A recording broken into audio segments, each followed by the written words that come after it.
Welcome back, my friends, to the Predictive Playbook. We're going to talk about Bitcoin and crude oil on this quick hitting 5 minute show. We really believe that having a 5 minute show is going to provide a lot of value and it allows people to listen to it at any time. So, this is a recorded show. They won't be live going forward, and they will be part of a new channel within the Predictive Playbook channel. So, there'll be links to this show from Twitter, and I think you'll be able to figure it out pretty easily. Welcome to the show, Steve. We really nailed crude oil yesterday. I think the pattern was outstanding, and it's really starting to gain momentum. Yeah, it was one of the better setups we've seen.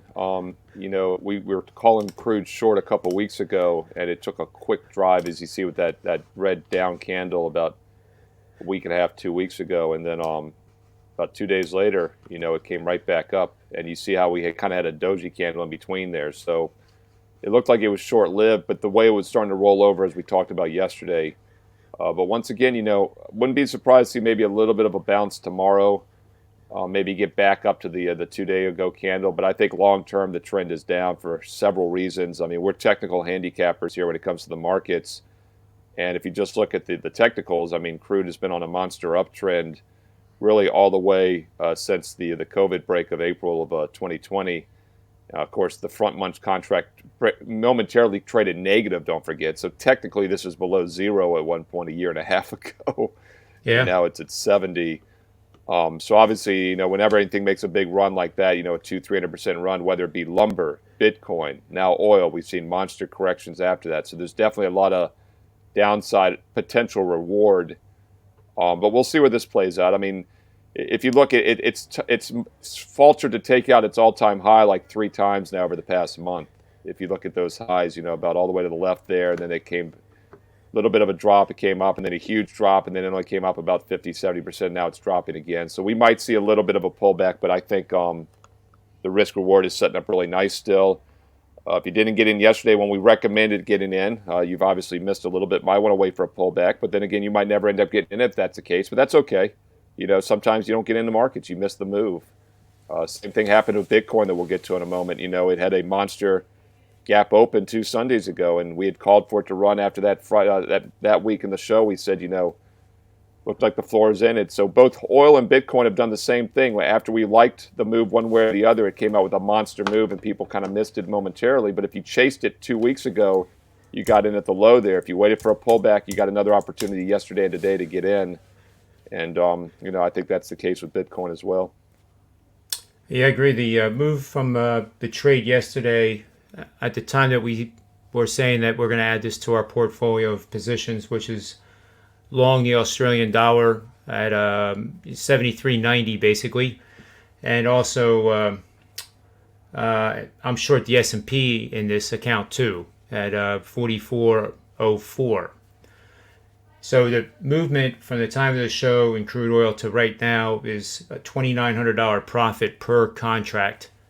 So this is a big move. Like you said before we went on the air, you said it perfectly. This is a 5%er sports play. And when they get this good, that's what we put out in our sports picks at wagertalk.com and sportsmemo.com.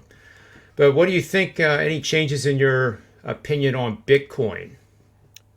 Well, for months I was saying I thought Bitcoin was in a channel between 30 and 40,000. That held up. You can basically see the sideways action after that big plummet 2 months ago there over to the left. You saw it's kind of just in a channel. But that 30,000 support was tested about a week ago, and it hit 29. It bounced right off it about 2 different times over the last month. It hit 28, 29, always closed above. And that's why I was really bullish for the first time. And once again, let's put it in perspective. Bitcoin was around 10,000 9 months ago. By the end of 2020, it was 30,000. In April, it was 60,000. Yep. And then, it was back down to 30,000 a month or so later. So this is just like crude oil. It had a monster run up, and then it really corrected 50%, miraculously 50%, as we always talk about. So there again, if crude oil corrects, it could be in the 30 or 40 range. It's still at like 68. So there's a lot of downside to crude for that reason.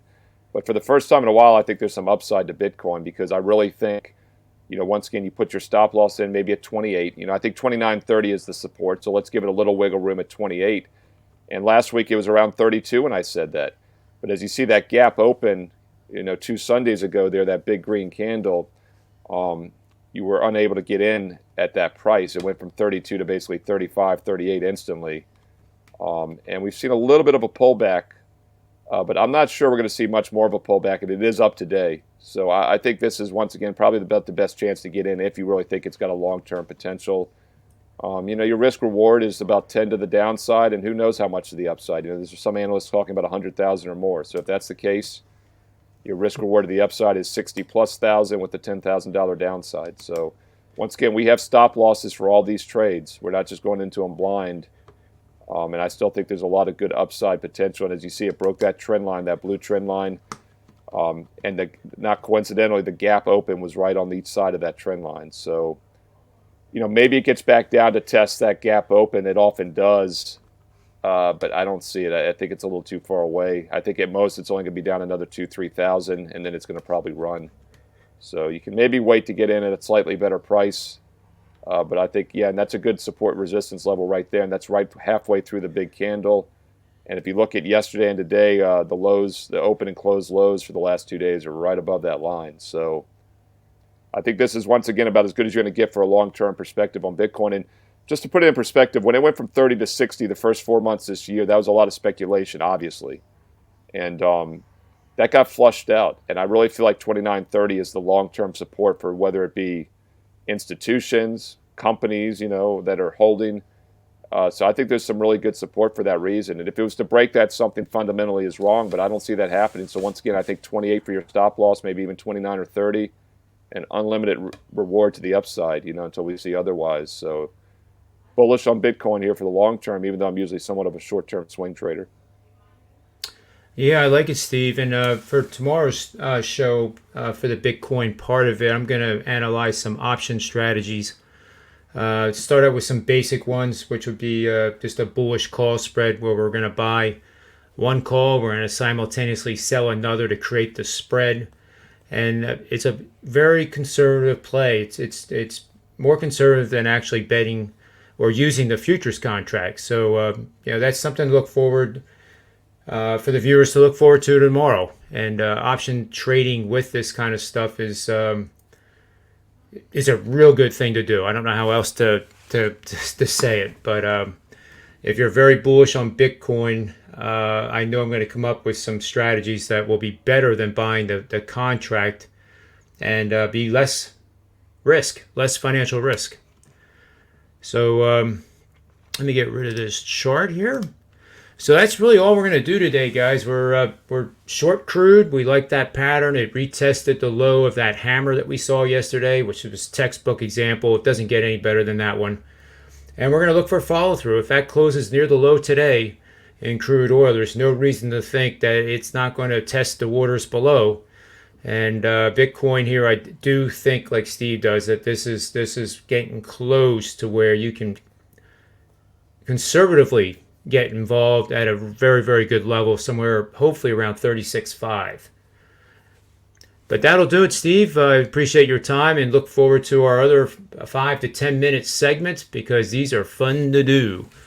So on behalf of Steve, myself, wagertalk.com, sportsmemo.com, may all the trades win for you.